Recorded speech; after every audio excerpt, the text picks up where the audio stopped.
Welcome to light of law. मेरे सारे बिहार और सारे देश के बीएड और बीटीसी के साथी, बिहार सरकार के प्राइमरी के रिजल्ट के बाद आपके स्क्रीन पर दिख रहा होगा एक प्रेयर है। In view of the aforesaid facts and the circumstances this honourable court may decisionally the be please to stay the result dated 18/10/2023 declared by the respondent number 1 and 3, result for the examination dated 24/8/2023 and 25/8/2023 to be post of primary teachers under the past such other order has been honorable court may deem appropriate in the fact and circumstances of the present case। Primary के result को लेकर के stay की याचिका supreme court में डाल दी गई है। अब ये डाली गई है लेकिन ये पूर्ण सत्य नहीं है, अभी ये लिस्टेड नहीं हुआ है, ये बता दो। और तमाम जो बीएड के साथी हैं और तमाम लोग जो है ये सवाल कल से ही पूछ रहे थे कि क्या रिजल्ट पे प्राइमरी के रिजल्ट को सुप्रीम कोर्ट रोक देगा इस प्रेयर के बाद, क्या रिजल्ट होल्ड हो सकता है या वापस हो जाएगा, क्योंकि रिजल्ट तो आ चुका है तो रोकने का सवाल ही पैदा नहीं होता। ये बहुत सारे लोग उसको मिसलीड कर रहे हैं या मिसफैक्ट कर रहे हैं, लेकिन अब जो है बहुत हो गया मिसलीड और मिसफैक्ट। जो सत्य है उसको आप लोग ठीक तरीके से जान लीजिए, सारे बीएड के साथी समझ लें और डीएलएड के साथी समझ लें। और जहां तक डीएलएड के साथी जो क्रिटिसाइज कर रहे हैं, आपको तो सरकार ने बहुत तगड़े तरीके का बेवकूफ़ बनाया है।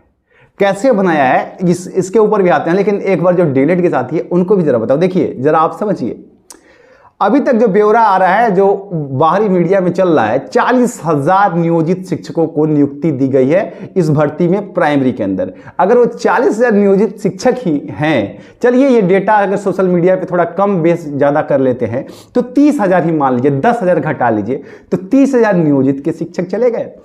10,000 ऐसे बीएड के साथी हैं जो कि आज ही ट्वीट के हिसाब से जवाब आया सरकार का बीपीएससी का कि 10,000 तो ऐसे साथी थे जो डीएलएड और बीएड दोनों करके रखे थे, वो समझदार थे, उन्होंने भी ये सीट ले ली है। और उसके बाद से तमाम ऐसे डीएलएड के साथी जिनका रिजल्ट अच्छा खासा मार्क्स के बाद भी इसलिए नहीं आ रहा है कि उन्हें ये बताया जा रहा है कि उनका जो है भाषा पास नहीं हुआ या तमाम अलग अलग तरह की चीज़ें आ रही हैं। तो ये तमाम चीज़ें जो है ना सब मिला करके आपको नौकरी कितनी मिली है देखने के लिए 80,000, 10% पहले से ही 75% पे रिजल्ट देना था, आपके पास 72,000 70,000 का रिजल्ट आया है और उसमें भी देखिए इतनी सारी चीज़ें निकल गई। तो आपके पास पद कितने बचे? 4 साल से लड़ाई लड़ी आपने और प्राइमरी के सर्च कोर्ट को दिखा करके ऐसा घुमा करके ऐसे पद दिए गए। और जिनको नौकरी भी मिली है उनकी पोस्टिंग्स ऐसी हैं, पता नहीं किस तरीके से पोस्टिंग अलॉट की गई है, किसी का कहीं, जिसको जो चाहिए वो 1 2 3 ऑप्शन में भी नहीं मिला, उसको कहीं और उठा के दे दिया गया है। तो ये तो आपका केस है और उसको लेकर के भी देखिए मैं आपसे अलग नहीं हूं, जैसा भी हो सकता है जो भी हेल्प होगी, आपके तमाम संगठन के लोग मिल रहे हैं, बात कर रहे हैं, हमसे जो हो सकेगा हम डीएलएड के कंटेस्ट में जरूर करेंगे। लेकिन कुछ चीज़ें जो है अभी और क्लियर होना बाकी हैं।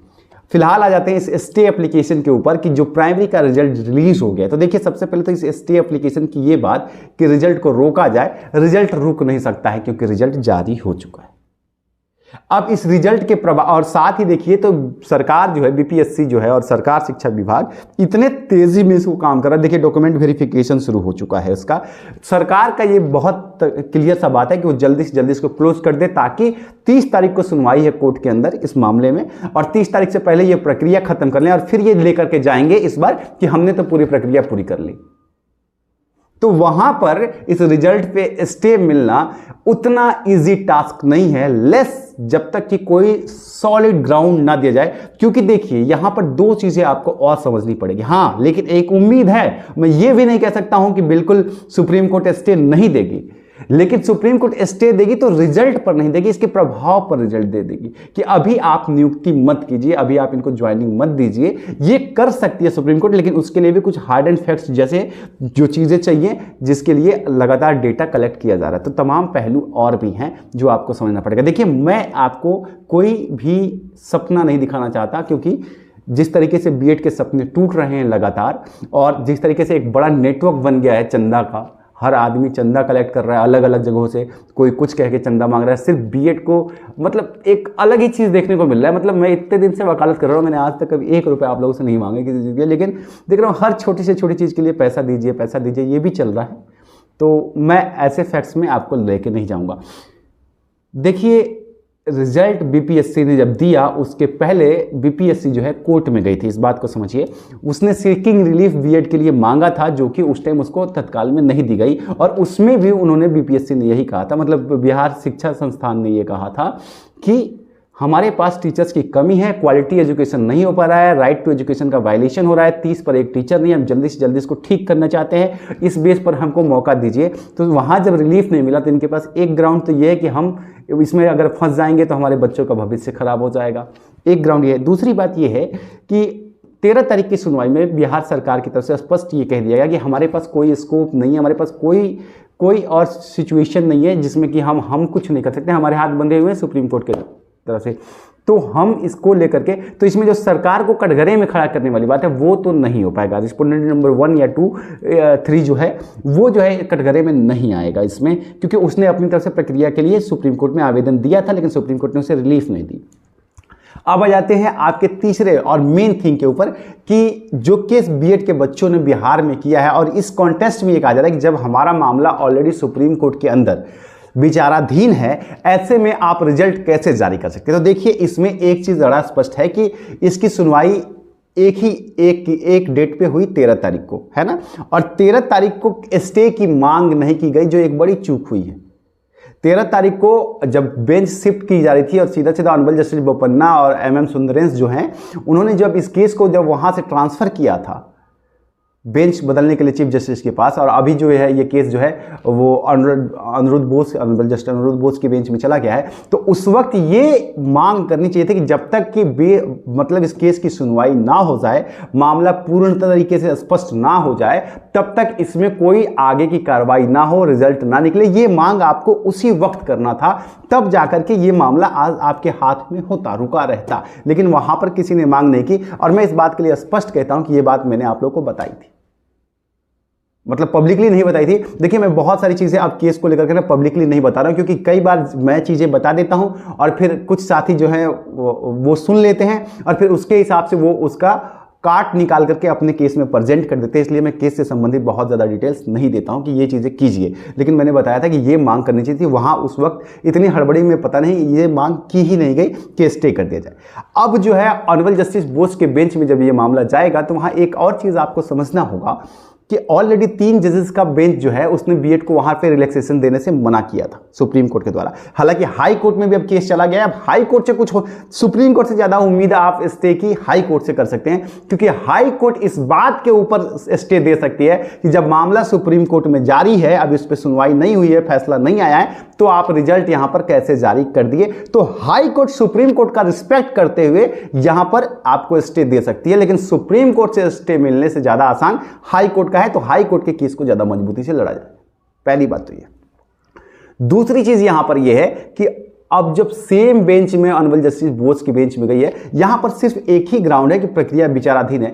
अगर 30 तारीख को ही यह केस खत्म हो जाता है, समझिए इस बात को, अगर 30 तारीख की सुनवाई में ही फाइनली यस या नो हो जाता है, अगर बीएड को 30 तारीख को शामिल कर लिया गया आर्ग्यूमेंट्स के बाद से, तो तब तो ऑटोमेटिक स्टे की जरूरत नहीं पड़ेगी, रिजल्ट वापस हो जाएगा, क्योंकि ये सशर्त रिजल्ट भी है। और यहाँ पे बीपीएससी ने एक बात आपको नोटिस करनी होगी कि बीपीएससी ने रिजल्ट विथ कंडीशंस दिए, सशर्त रिजल्ट दिया है। इसमें साफ साफ लिखा गया है कि कोई भी आगे की न्यायिक प्रक्रिया के आदेश के हिसाब से इसमें उलटफेर किया जा सकता है, इसमें बदलाव संभव है, ये स्टैटिक रिजल्ट नहीं है ना। तो अगर 30 तारीख को फैसला आपके पक्ष में आ गया, बीएड के पक्ष में आ जाता है, तब तो मामला वहीं खत्म, स्टे का कोई मतलब ही नहीं है। फिर आपका एक दोबारा रिजल्ट निकलेगा, वो वाली लिस्ट निकलेगी जो बीएड के साथ वाली है, तो वो वाली लिस्ट आपको मिल जाएगी। और अगर नहीं तो फिर ये स्टे नहीं होगा, प्रक्रिया आगे बढ़ जाएगी। ये आपके लिए फैक्ट। यहां पर यह बात आपको ठीक तरीके से समझ के इससे बहुत ज्यादा आशान्वित नहीं हो आप, और बहुत ज्यादा निराश भी ना हो, क्योंकि आशाएं बार बार टूट रही हैं। आपका दर्द मैं समझ रहा हूं। कल से कमेंट पढ़ने के बाद मुझे नींद नहीं आई है, मेरी आंखें आपको दिख रही होंगी, 4 बज रहा है लेकिन मेरी आंखें जल रही, क्योंकि इतना लोगों का दर्द है कि आप अगर थोड़ा थोड़ा भी महसूस करें, किसी एक का भी महसूस करें, तो आप भी तो इंसान हैं, हर्ट तो होंगे। और हजारों लोग अपनी बात कहते हैं। I am feeling blessed and honoured कि आप लोग मुझसे अपनी पेन कहते हैं। यहां पर एक और चीज मैं आपको जरूरी चीज बता देना चाहता हूं, 68 की भर्ती को लेकर के सरकार इसको ठंडे बस्ते में डालने की कोशिश कर रही है। ऐसा नहीं होने देना है। इसको लेकर के मैं सेपरेट वीडियो लेकर आऊंगा, कल लेकर के आ जाऊंगा, लेकिन 6 to 8 को लेकर के आप लोगों को प्रिपेयर हो जाना चाहिए, क्योंकि 6 to 8 में अगर जल्दीबाजी नहीं की गई, एकजुटता नहीं दिखाई गई, इसके लिए जल्दी से जल्दी मांग नहीं की गई, तो ये ठंडे बस्ते में जाएगी और फिर ये इलेक्शन के टाइम पे आपको देखने को मिलेगा एक वोट बैंक हो जाएगी, और ये ऐसा होने नहीं देना है। तो ये तमाम आपके लोगों के लिए चीज़ें थी। चैनल पर अगर नए या पुराने हैं, नहीं सब्सक्राइब किए हैं, कर सकते हैं, मर्जी है आपकी। बाकी मिलता हूँ अपडेट्स के साथ, तब तक के लिए प्रणाम।